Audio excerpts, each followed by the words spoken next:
So y'all are playing ace king offsuit the incorrect way, and you need to stop punting with it. And you know what? We got a good one to go over today. It's not going to run too long, probably between like 12 to 14 minutes. So what I want you guys to do, man, is sit back, grab a bottle of water, some gators, some coffee, and let's just get right into this. Now, I've got a few hands coming up before the big one. You guys are definitely not going to want to miss it. But I'll say this, man. You always get in these situations with the ace king where it's like, if you get re-raised, do you, just shove? Do you just call? I was actually, kind of put in one of those spots where I had the ace king, but it was offsuit, and I just kind of went for it, right? And the thing is, man, ace king when it's suited, it's so much better. I've actually run some data on this from like just playing mid stakes, and you can definitely see that when ace king is suited, it still cracks pocket aces, it still cracks pocket kings. You know what I'm saying? But when it's offsuit, it's definitely a little bit trickier. But anyways, yeah. Of course, as I'm getting this as well, if you guys have been watching the vids here, you can get my full setup in the pinned comment, as well as get in the community where I can kind of give you some more insight into how I approach playing. You know what I'm saying? I've been doing this for a while, and I make an effort here to kind of just post some of the good stuff that, happens in my sessions, and I hope you enjoy it, man. I do bluff quite a bit, but really when I'm playing, I'm just kind of like, I don't have a strategy, right? Like, I understand all the concepts. I'm really just focusing on the games I'm playing, so I'm usually scaling down on the tables, obviously, just like 2 at a time. I will play more than that at times, but, you know, obviously there's a lot of nuance to this, and yeah, man, I'm not gonna just ramble on about that, but anyways, I can kind of just give you more than I can in the community, so that'll be down there in the pinned comment. Obviously, you guys could tap that like, man, and let's go, man, let's go. All right, so pocket threes, we didn't do too much with it right there. And if we look at the table, which I usually like to do to see who's doing good or who's doing not good, player two's doing okay.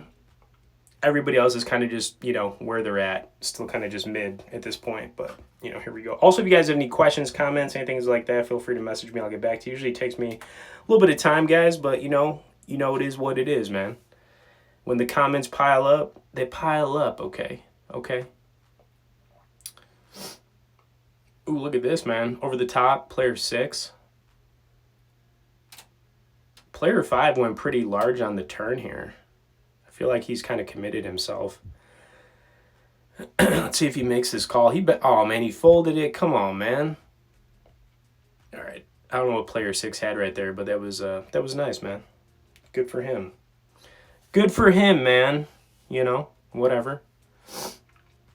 All right, and, we move on to the next one here.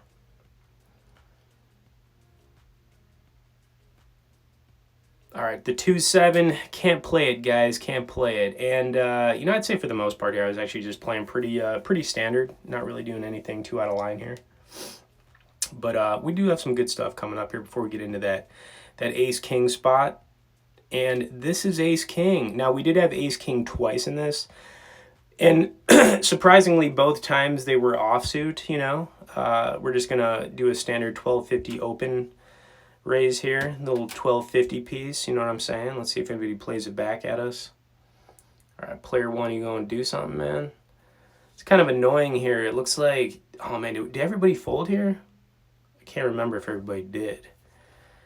All right, so the first time getting ace-king was a no bueno, but we do have a part 2 coming up in this where we're going to get it again. So, all right, so king 3. I was actually kind of putting in a pickle here, so check this one out.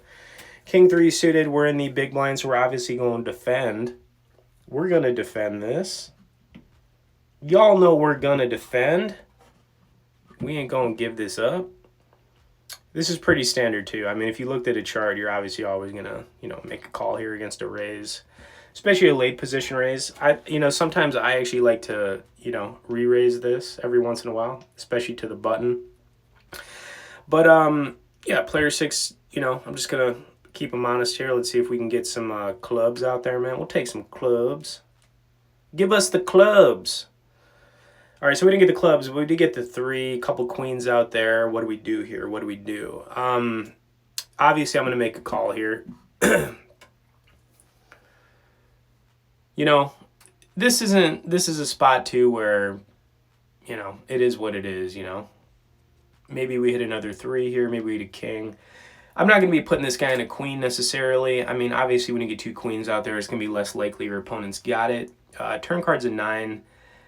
The 9 doesn't really do anything either for me. So if I'm going to make this call, I'm thinking that he doesn't have a queen. He doesn't have a 9. He could have some, you know, I mean, he could have anything, right? He could have king jack. He could have king jack did get there. He could still have like ace X here as well. He went pretty small here on the on the river, and I was thinking to myself, like, what do I do here?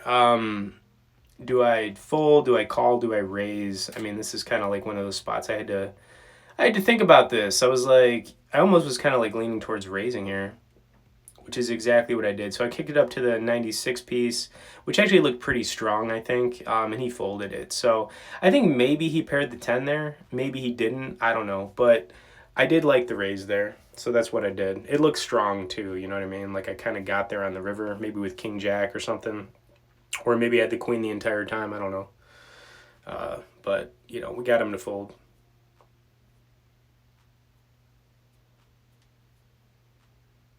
Now, if it was me in that spot, I probably would have made that call. If I had like ace 10 or king 10, I'd probably, you know, make that call. But I don't know what he had, guys. And now we have kings. So let's kind of recap so far because, you know, we are trending up now. We had ace king. We've had pocket kings, pocket threes. So, I mean, we're definitely getting some pocket pairs here. And, you know, got to do something here. Got to do it, man.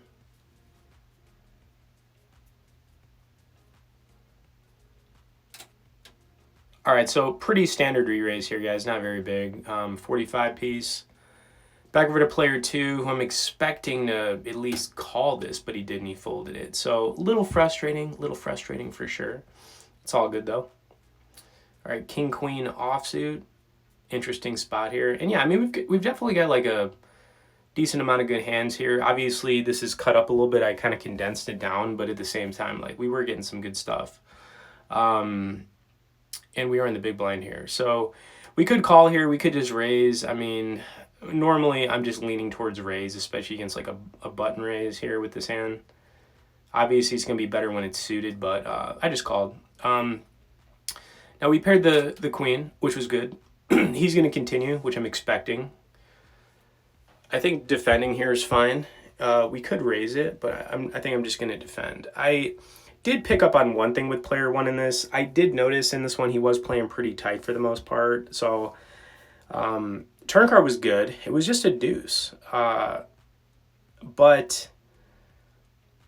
player 1's going to continue here. Like I said, I kept picking up on this guy was just kind of playing really tight. And I called. River card was a 6. Everything missed. Like everything missed. The diamonds missed. But when he went for 277 on the river here, it felt very bad. It felt like, okay, this is way too large. I'm just going to have to give him credit because he'd been playing tight, right? And that's what I'd been picking up on. So it is what it is, guys. It is what it is. We had to let this one go, and I'm not going to cry about it. That is what it is, right? But yeah, we are getting closer here to the ace-king situation, so I hope you've stuck with me. And I'm going to say it one more time, man. If you guys enjoyed the stuff I put out, you know, I'm always playing. I'm always here to help as well. You can get in the community. You can get my full setup as well in the pinned comment, okay? All right, the ducks, we got to let the ducks go, man. Let them swim in the pond, okay? They're done right now. The ducks are done. And here we go, ace-king. Hope you all are ready for it. And by the time we get to the end of this hand, please tap the like for me because we got the ace-king. We got the ace-king off here. Y'all know what I'm saying right now, okay? So yeah, I mean, what do we do here, okay? Now, I slowed this down. I like to kind of just go over my thought process in a spot like this. And, you know, it's never like a really good feeling to get it all in with ace-king offsuit. I mean, when it's suited, though, it's totally different. Like, I'm totally fine with it every single time.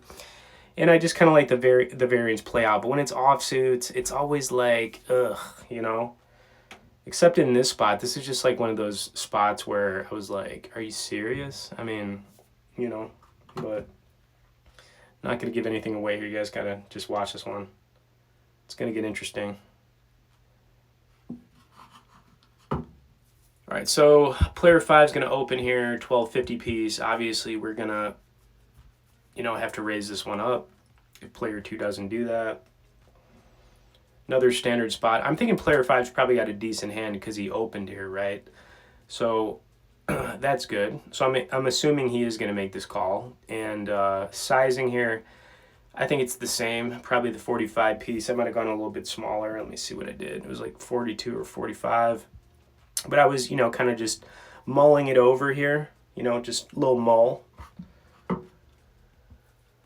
Just a little mull, and yeah. All right, yeah, so a little bit smaller, not much smaller, a little 250 piece, but whatever, 42.50. Back over to player 4, who is going to be the one to put us in the dilemma here of the ace-king. The ace-king, he's going to kick it up to the 122 piece. Couple things here. This doesn't feel very good. This feels like aces or kings, and we've got ace-king, right? So what do? Do we just call? I mulled it over, okay? And I'm just going to say that again. I mulled this one over, but, ultimately, I'm just going to do what I got to do here. And I think he's going to just make this quick. And look at this. He has queen 10 off suited. I'm sorry. And he flopped the queen, but we turned the ace. And I will say this, the way he made that call so quick, I thought he had aces or kings, but I thought it was hilarious that this guy had queen 10 and how he played it. I don't know what was going on right there. I can't really explain that kind of stuff, guys. It's just like, it was just weird to me, but I did what I did. He did outflop us. The turn came, and I'll tell you what, man, you guys got to stop punting with ace-king, because right there, man, in that spot, I felt like, and if you only get one thing from this, when you do get in the spots with ace-king, obviously that one worked out for us, but it's always going to be a much easier over the top when it's suited, because it still cracks those big hands like aces or kings. It really does, and I've looked at my own data on that. Anyways, hope you enjoyed this one, man. I'd appreciate if you shared this one with whoever. That would be really cool. If you enjoyed it, obviously subscribe, check out the pinned comment, and we'll see you in the next one.